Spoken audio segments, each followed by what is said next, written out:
Tudo bem, meus amigos? Espero que sim.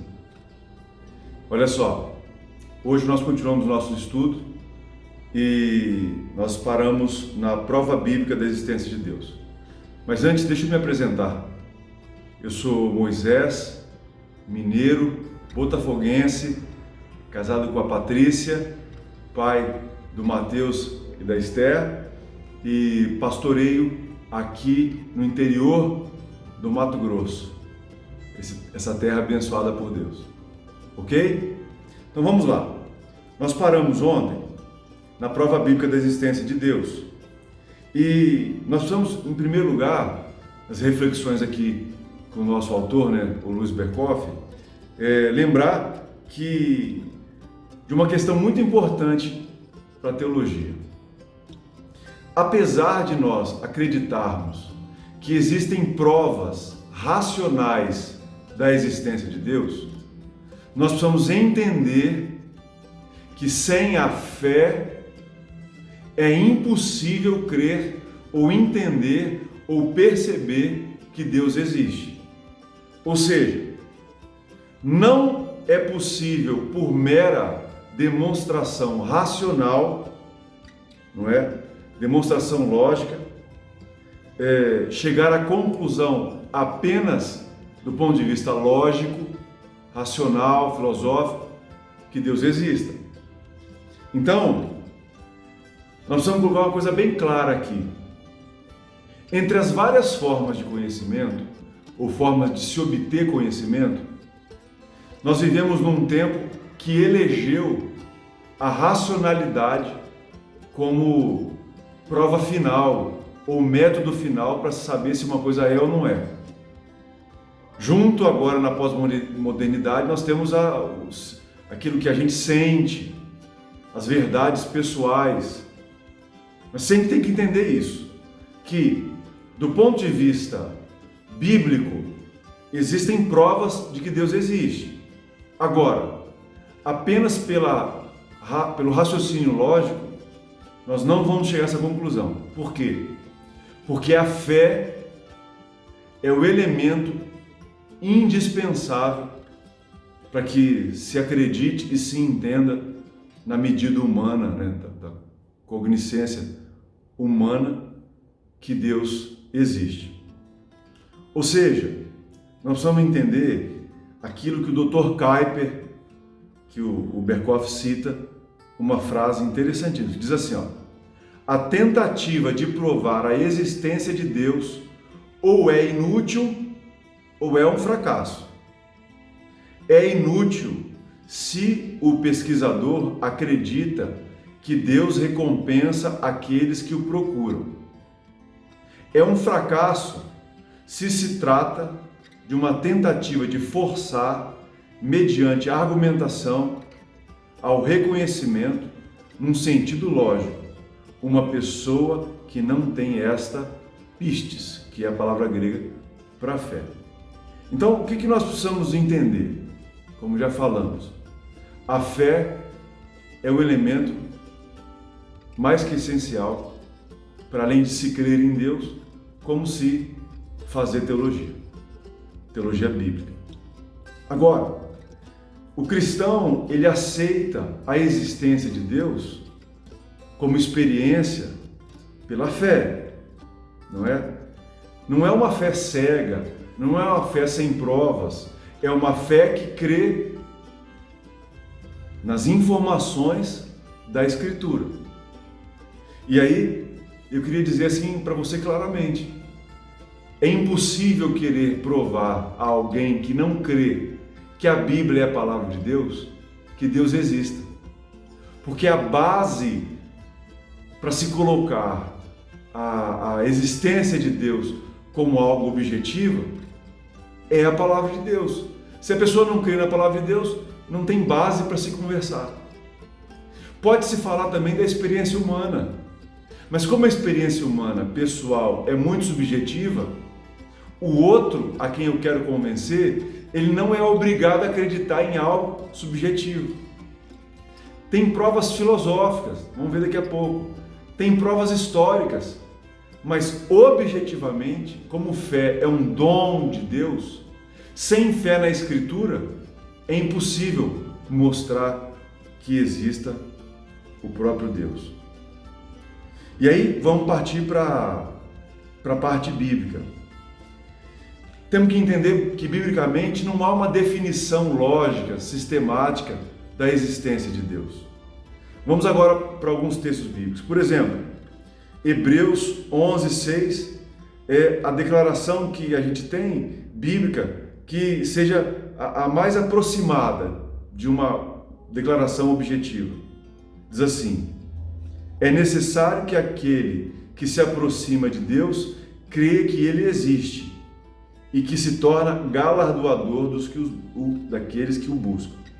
Olha que interessante, o autor de Hebreus falando que é necessário que aquele que se aproxima de Deus creia que Ele existe.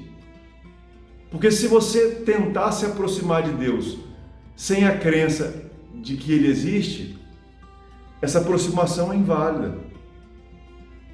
Olha que texto também primordial. A Bíblia já começa com uma declaração: no princípio criou Deus os céus e a terra. Então, a Bíblia não começa, e a teologia não devia começar por outros assuntos que não seja o início, né?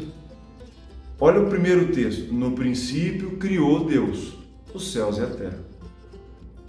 Então a gente tem que entender que esse texto diz claramente que Deus é o Criador, o sustentador e o governador de todas as coisas, tanto espirituais como materiais, tanto daqueles que creem como aqueles que não creem.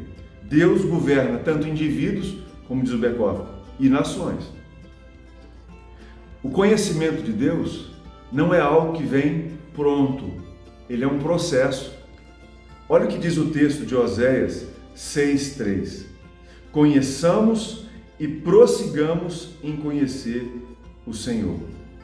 De fato, quem não crê em Deus, o ímpio, o incrédulo, ele não consegue entender boa parte das Escrituras, porque o conteúdo espiritual ele necessita da fé. E como diz aqui em 1 Coríntios 1, 20 e 21, o apóstolo Paulo fala: onde está o sábio? Onde o escriba? Onde o inquiridor deste século? Porventura não tornou Deus louca a sabedoria do mundo? Visto como, na sabedoria de Deus, o mundo não o conheceu por sua própria sabedoria. Aprove a Deus salvar os que creem pela loucura da pregação.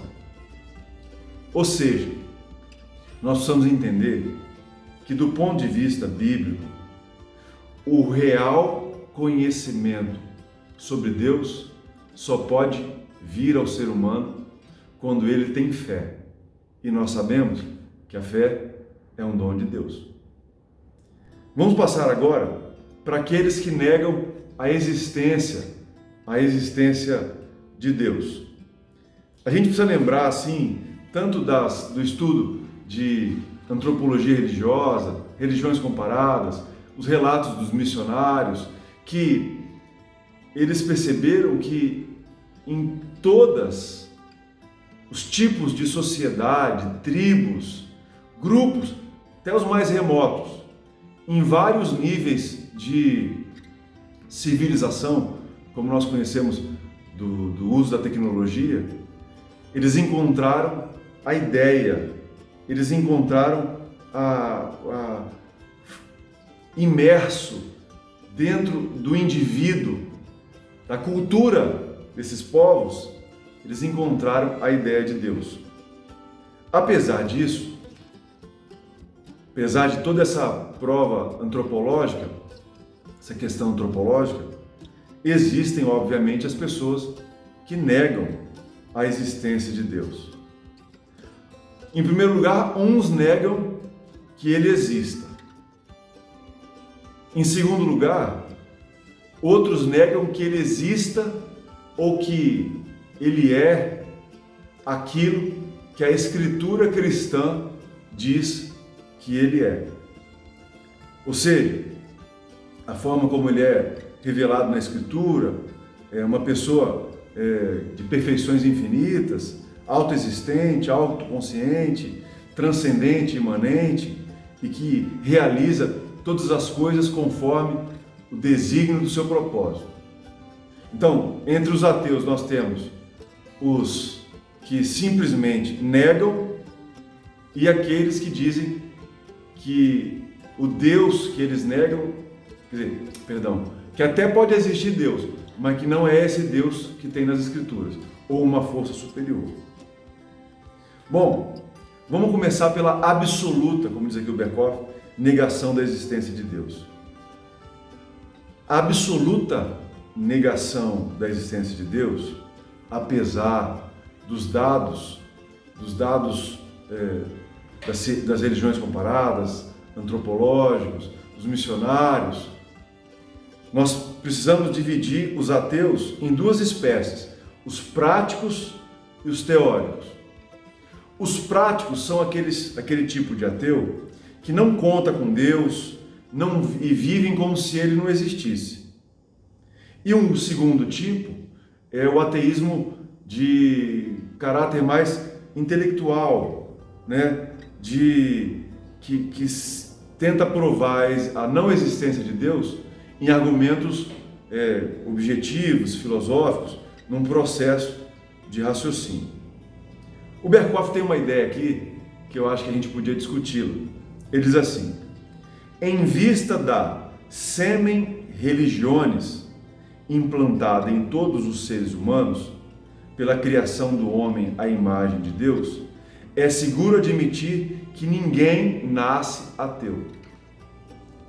Então, na ideia do Berkhof, quando uma criança nasce e ela é obra de Deus, porque ela é uma criatura de Deus, a imagem e a semelhança de Deus está nela, é impossível se nascer ateu. Então, para o Berkhof, o ateísmo é resultado de um estado moral pervertido e do desejo de fugir de Deus. Se eu pudesse acrescentar alguma coisa aqui, eu diria que as atrocidades cometidas pela igreja cristã fazem algumas pessoas também serem ateus. O Berkhof diz que ele crê que todos nascem com essa semente da religião, porque ele está seguindo uma ideia bíblica que dentro do ser humano há um vazio que só é preenchido pela presença de Deus, pela ideia de Deus, pela comunhão com Deus. Porque lá em Efésios, Paulo fala que Deus é aquele que enche tudo em todos. Você ele enche porque é um vazio. Boa coisa para a gente conversar, né? Existem, com certeza, ateus teóricos e práticos. Porque, principalmente os práticos, o Salmo 14:1 diz assim: diz o insensato em seu coração, não há Deus. Então, para a Bíblia, só o insensato diz que não existe Deus. E o apóstolo Paulo, em Efésios 2:12, diz e lembra aos efésios que eles, no passado, eles estavam sem Deus no mundo. Essas pessoas, elas às vezes têm consciência de que Deus existe, uma força superior, mas como eles vivem em desarmonia com essa força superior, com Deus, eles tremem em pensar que existirá um julgamento e que tem que haver um acerto de contas e que então é melhor que ele não exista. Então é aquele tipo de ateísmo em que é melhor que Deus não exista, porque se ele existir, eu estou perdido.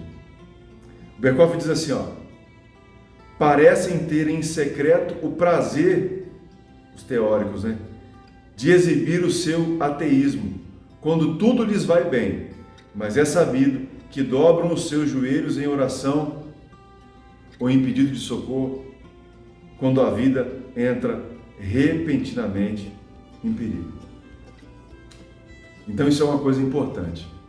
É o ateu que na hora do aperto ele clama pelo socorro de Deus. Bom, os ateus teóricos, a gente podia dividir, o Berkov faz isso, divide aquele em três partes. Eles são os mais intelectuais. O Berkov está dividindo aqui em ateísmo dogmático, são aqueles que negam a existência de Deus. Outros são o ateísmo cético, que são aqueles parecidos com um tipo de agnosticismo, que duvida da capacidade da mente humana em conhecer, em determinar se há ou não Deus. E o ateísmo crítico, que diz que não existe prova nenhuma, pode até existir, mas que para eles não existe prova nenhuma válida da existência de Deus. E é óbvio, né, que eles não vão aceitar a prova bíblica da existência de Deus.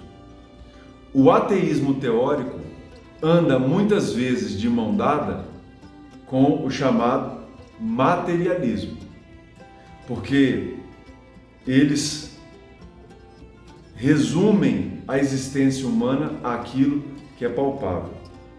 É isso que nós temos para hoje. De Nova Mutum, esperando a volta de Jesus, Deus te abençoe, que te guarde e te leve a todo o conhecimento dele mesmo. Um abraço.